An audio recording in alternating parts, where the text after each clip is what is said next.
Sulitnya mendapatkan pupuk subsidi membuat petani kopi di Kabupaten Ogan Komering Ulu menaburkan garam di kebun kopinya sebagai pengganti pupuk kimia.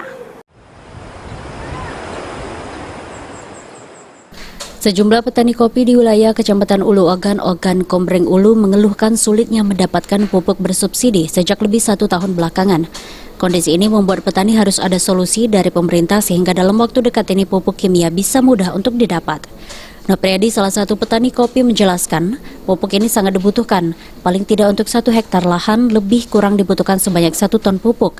Hal ini untuk kebutuhan 1 tahun atau 1 kali masa panen. Dengan kondisi yang dialami saat ini, petani kopi mengaku memenuhi kebutuhan pupuk tanaman dengan cara lain, diantaranya dengan cara menabur garam non-beriodium di sekitar batang kopi. Langkah ini sebagai pengganti pupuk NPK atau urea yang biasa digunakan. Cara ini sendiri memang kurang maksimal, namun paling tidak membantu untuk tanaman.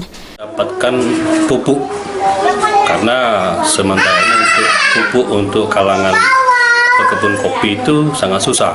Jadi harus terdaftar dulu, ataupun cara mendapatkan juga agak lebih rumit karena kebanyakan pupuk itu kan pupuk bersubsidi, jadi harus terdaftar menjadi anggota petani. Pupuk apa kita pakai ini?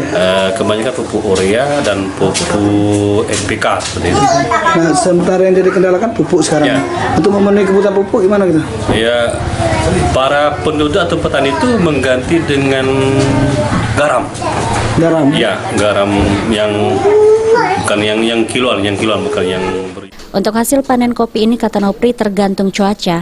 Jika kondisi cuaca saat ini untuk hasil panen lumayan banyak, dalam 1 hektar lahan kopi 500 sampai 1000 batang dapat menghasilkan lebih kurang 1 ton kopi petik merah untuk 1 kali panen dalam setahun.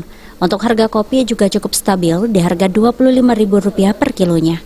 Ari Pranika, PAL TV.